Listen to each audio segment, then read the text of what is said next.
Guys, you can't make this up. You cannot make this up. I just did in that sleeper cell video, I was saying how the Iranian nationals weren't the only ones we should be concerned with, that the Chinese were also deep into this silent war with the US. And well, what was it, like 2, 3, maybe 4 days later, this happens. The FBI says it has arrested a pair of spies from China. The Justice Department announcing the arrest in Oregon and Texas Tuesday. They say the pair took part in multiple operations on behalf of the Chinese government, including paying informants, spying on military bases, and trying to recruit U.S. troops to spy on America. The Justice Department says that these two Chinese nationals were taking pictures of a naval base, coordinating a cash dead drop, and also trying to recruit members of our military who they thought might be open to working for Chinese intelligence. And I mean, come on, this is right on the heels of the 2 other Chinese nationals getting charged with smuggling potential bioweapon fungus into the U.S. like 3 or 4 weeks ago. Are you kidding me? The Justice Department has charged 2 Chinese nationals with smuggling into the U.S. of fungus that officials say could be used as a biological weapon. Officials say they discovered the pathogens in one of the suspects' luggage at the Detroit airport. And officials say one of the suspects works at the University of Michigan, while the other works at a Chinese university. All of that, and we aren't even going to address the blatant flying of a freaking spy balloon across the entire country. Just the growing presence of activity of Chinese espionage networks within the United States, spanning military infiltration, intellectual property theft, and transitional repression. This poses a multifaceted threat to national security, our democratic institutions, and our civil liberties, which just necessitates to have a coordinated response that balances counterintelligence efforts with the protection of our constitutional rights.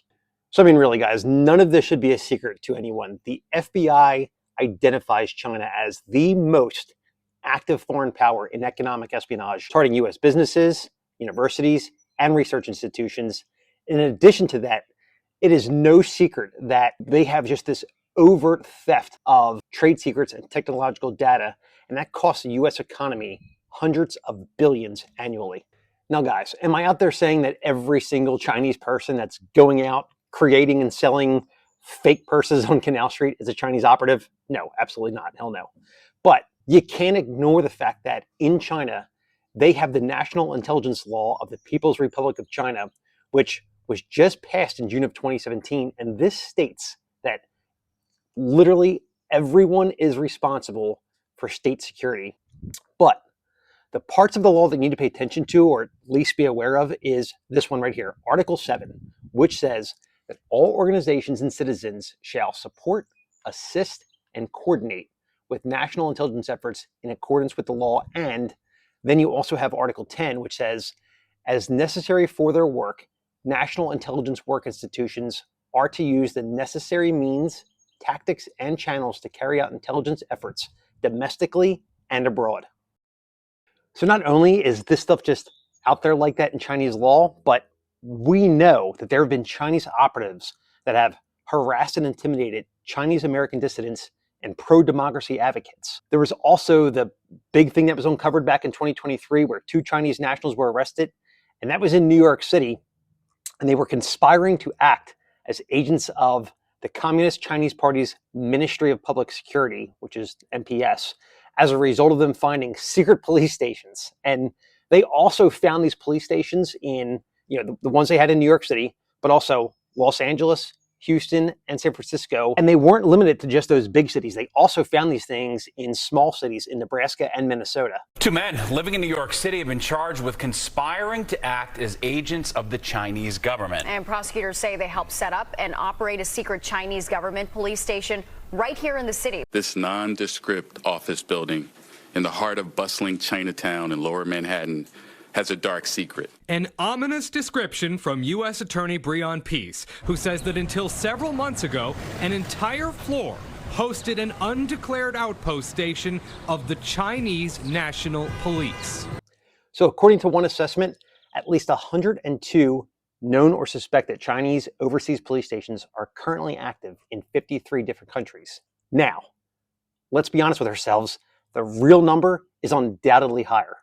So not only are literal Chinese operatives physically here, China's cyber operations have targeted sensitive government databases, including military and personnel records. So guys, I mean, how can you ignore all that is going on? Just look at it. From surveillance balloons to drone activity near military installations, this just highlights the evolving tactics, not to mention the very coincidental buying up of just an absolutely ton of farmland that just, happens to be near multiple military bases. This got so serious, or it is still such a serious threat, that the governor of Missouri signed an executive order barring Chinese citizens and businesses from purchasing agricultural land near dozens of military installations in that state. So we're talking, this is a big deal. This is a national security threat of a foreign entity conducting espionage and potentially acts of terrorism or cyber attacks. So what should we do as people who are just into emergency preparedness and just like being ahead of the curve, and not like the other people that are the figurative sheep that just go on day after day with their head in the sand? And for that, well, first and foremost, kind of just like before with the, doesn't really matter which threat we're talking about, if it's Iranians, if it's going to be Mexican drug cartels, if it's going to be Chinese nationals. Biggest thing you can probably do is stay informed through credible sources by receiving and following from alerts from agencies like the FBI, DHS, and CBP. These organizations issue alerts when there are verified threats, but also probably even better than that is having and maintaining your own personal network. Now, this type of communications and intel gathering systems can drastically help with information flow, as these are contacts that you have who are already trusted sources, and they can tip you off to local threats or even weather events or suspicious activity probably faster than the official alerts. Now, speaking of suspicious activity, yes, it's kind of such an obvious and overplayed slogan, but guys, it works. There is proof through arrests and disruptions of terror plots or drug or even human trafficking rings. That whole, if you see something, say something, just go ahead and report any unusual behavior to your local authorities or your local FBI contact number. And probably the more of the concern from the threat from China is make sure you have cybersecurity vigilance, because the experts say that cyber attacks are a more likely threat than physical attacks. So make sure you keep your software updated, use strong passwords, and be really, really cautious with suspicious emails or links, even if you're getting them through text messaging. I'm sure we've all gotten those, hey, this is the post office, you have a package to pick up, click here, or hey, you've received a traffic ticket in some state you've never been in, and we need to clear this up now. They're going to issue a warrant for you. Don't fall for it. Official communications like that will never come through via a text message.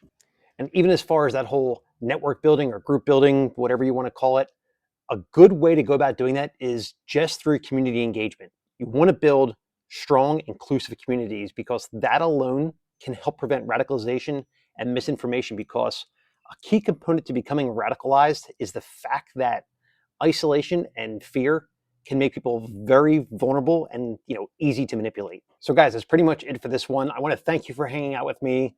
I can't believe that we are now over 2,000 subscribers. I consider that absolutely huge, and it's just extremely humbling. And as a thank you, if you've hung out this long, it was worth it, because since we are all about TACMed and rescue here, we're going to be giving away this Chiron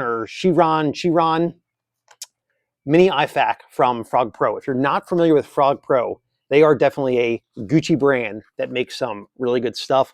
I basically equate these guys to being the Cry Precision of Italy, and I really like some of their stuff. We've worked with these guys in the past. This is not a sponsored video by them. They didn't provide this with us. It's a $100 value that we're just doing as a thank you.